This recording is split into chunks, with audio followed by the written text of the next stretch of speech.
Welcome to Introducing the Federal Courts, the Federal Judicial Center's orientation series for court employees. This is Program 2 of the series, How Criminal Cases Move Through the District Courts. It's designed to help you become familiar with basic procedures involved in processing criminal cases in the federal district courts. This program has 4 parts. Part 1, Initial Stages. Part 2, Pretrial Proceedings. Part 3, Trials and Guilty Pleas. And Part 4, Sentencing and Post-Judgment Proceedings. Part 1, Initial Stages.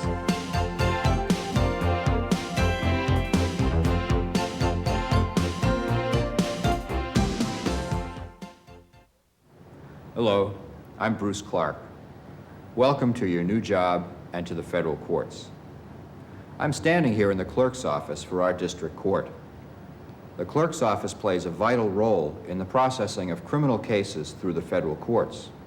Generally speaking, the clerk's office assists the court in seeing to it that criminal cases proceed through the federal system in a timely and orderly fashion. We also assist the parties in following the district court's administrative and procedural rules and see to it that information about specific criminal cases is made available to those who need it. These responsibilities are quite important in a system as busy as the federal court system. During the past few years, for example, over 40,000 criminal cases per year have been processed through our federal courts. In addition, the clerk's office itself works within a much wider and very complex adversary system for the resolution of criminal cases.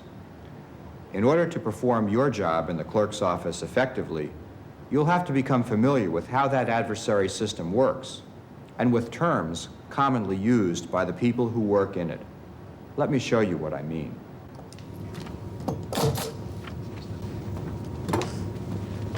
Hello, Anne. Hi, Jack. How's everything in the public defender's office? Just fine. I want to introduce you to a new attorney in our office. This is Alita Herrero. Alita, this is Ann Callis. Pleased to meet you. I'm very glad to meet you, too.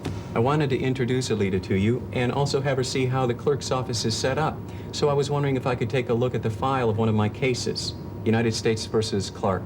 All right, what's the case number? Let's see. It was filed this year, 12/28.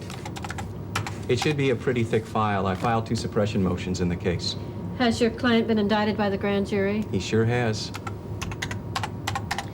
What judge has been assigned to the case for trial? Judge Scott. And has a trial date been set yet? Trial is set for November 15th. Wow, that's coming up pretty soon. Well, under the Speedy Trial Act, here it is, United States versus Clark. Thank you. See, Mr. Lee's client was detained pre-trial under the Bail Reform Act, which makes the case a priority case for trial under the Speedy Trial Act. I told you Ann knows what she's talking about. She does. I see you do have some motions in there. There's a motion to suppress some oral statements which the DEA agent says my client made at the time of the arrest. The motion also alleges that my client's arrest was made without probable cause. So the drugs should be suppressed as fruit of an illegal arrest, right? That's right. And of course, the government is contesting the defense motions, so the prosecutor's responses to Mr. Lee's motions are also in the file. Who is the prosecutor on this case? Assistant U.S. Attorney Johnson. Oh, sure. She started with the U.S. Attorney's Office around the same time you started with the public defender, right? That's right. When will the magistrate hear the suppression motions? Wait, the magistrate? I thought that the case was assigned to Judge Scott. Well, magistrates are allowed to hear motions to suppress if the judge handling the case authorizes them. So it depends on how the particular judge handles his cases. Judge Scott's practice is to authorize a magistrate to conduct hearings on motions to suppress. I see. If the magistrate denies the motions, we have 10 days to file any objections with Judge Scott. See, the magistrate gives his report and recommendations in the case to Judge Scott, but the judge reviews the magistrate's recommendations, considers the defendant's objections, and enters a final order. Now, most judges don't. As you can see, to do your job well in the clerk's office, you must become familiar with the roles that different people play in the federal criminal process. What is the role of a federal public defender or an assistant United States attorney? What is the difference between a federal judge and a federal magistrate? You'll also have to learn what happens as a criminal case makes its way through the system. What exactly is an indictment or a motion to suppress evidence? In order to understand these matters, you will also have to get to know the rules that govern the system, including certain provisions of the United States Constitution and the federal rules of criminal procedure. And of course, it will help to have a grasp of statutes that are commonly referred to, like the Bail Reform Act and the Speedy Trial Act, which our clerk just mentioned to the new public defender. Obviously, it will take some time for you to absorb all this information and learn how to apply it in your own courthouse. This video program is designed to assist you in this process by giving you an overview of our federal criminal court system. We hope that providing you with such an overview will help you master the portions of the process you will be responsible for. Each video cassette in this program comes with a set of written materials, and each set of materials includes an outline of the script for that cassette. It also includes a glossary of terms and several other documents relating to the information covered in the script. When watching the video programs, you should have the outlines in front of you. The outlines follow the programs very carefully. If you're viewing this by yourself and you want to take some notes, you can stop the tape and do so in the space provided in the outline. You can take the outlines and the other materials with you, of course, and refer to them later to answer questions you may have. The first program in this series will introduce you to the major players in the federal criminal court system and the rules that govern their conduct. It will also discuss what a federal crime is and how federal crimes are investigated and reported. Later segments will cover preliminary procedures after an individual charged with a crime is arrested, pretrial and trial procedures, and sentencing and post-judgment matters. Throughout this program, we will be referring to the federal rules of criminal procedure. You might want to keep a copy of these rules handy as you view this video program. These rules govern procedures in all criminal cases in United States district courts. Like federal rules of civil procedure, federal rules of criminal procedure are developed by the federal judiciary and take effect after review by Congress. The federal rules have the same force as any law passed by Congress. The federal rules of criminal procedure are designed to provide a comprehensive procedural guide for use in federal criminal cases. But the federal rules themselves recognize that some procedural matters are best addressed on a local basis. Thus, Federal Rule of Criminal Procedure 57 invites individual district courts to make local rules regulating more detailed procedural matters. For example, your district court may have its own rules of procedure governing the way the judge and the lawyers go about picking a jury, which lawyer gets to go first, and things of that nature. In some courts, neither gets to go first. Rule 57 allows these matters to be covered by local rules of procedure rather than the federal rules. No local district court rule can be inconsistent with the federal rules of criminal procedure, however. Of course, while the federal rules govern procedural matters in federal criminal cases, they must, like all laws in our country, comply with the requirements of the United States Constitution to be valid.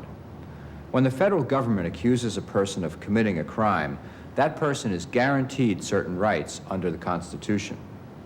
For example, the Constitution guarantees the accused the right to remain silent in the face of accusation by the government, the right to a jury trial, and the right to be represented by an attorney at all stages of the proceedings. Our system of criminal justice is what's known as an adversary system. The adversaries are the government and the defendant. Under the adversary system, the government must prove the charge it has brought beyond a reasonable doubt before the defendant can be convicted. The defendant is allowed to contest the government's evidence, present a defense to the charge, and seek acquittal. The jury decides the case by returning a verdict, finding the defendant guilty or not guilty of the charge. The theory of our system is that the truth is most likely to emerge if each side has a full opportunity to present its side of the case to the jury. In a rare case, if it's okay with the parties, the judge decides the case without a jury. That brings us to the role of the courts, which is to see to it that justice is administered fairly, that is, according to the Constitution, statutes, and rules of procedure that govern each case. Essentially, the judge sees to it that the opposing parties play fairly and by the rules. The judge also makes sure that the case moves through the system in a timely manner so that justice is done, but not delayed. Most federal criminal trials are presided over by United States District Court judges. Under Article 2 of the Constitution, District Court judges are appointed by the President with the advice and consent of the Senate. But not all federal criminal proceedings are presided over by federal judges. As you will recall, the defense attorney filing his motion to suppress evidence asked the clerk whether the motion would be heard by a judge or a magistrate. Both judges and magistrates are judicial officers. But what's the difference between them?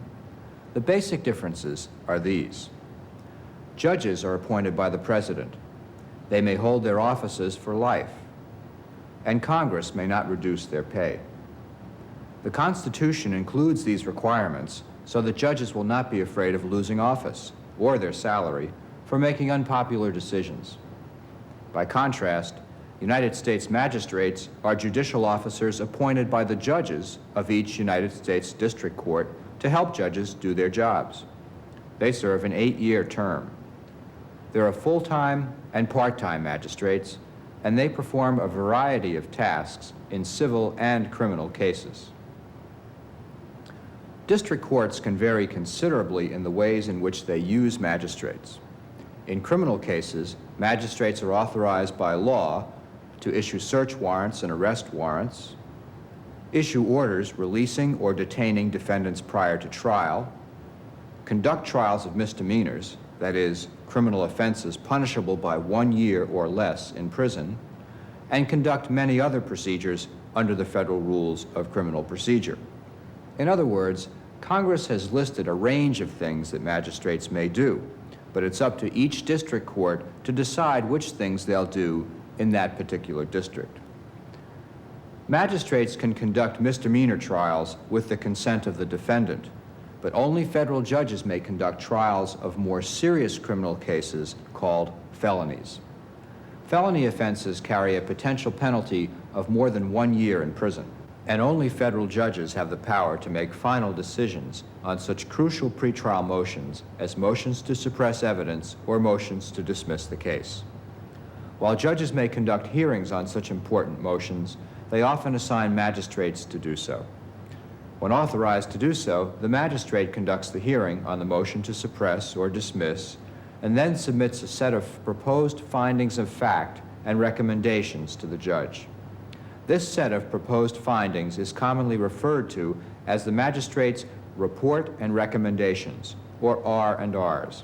After getting, we say, being served with, a copy of the magistrate's R&Rs, the parties have 10 days in which to file any objections. A judge then rules on the objections. In doing so, the judge may accept, reject, or modify the magistrate's R&Rs. In other words, if either party objects to the magistrate's findings in motions to suppress or dismiss, the judge handling the case will make the final rulings.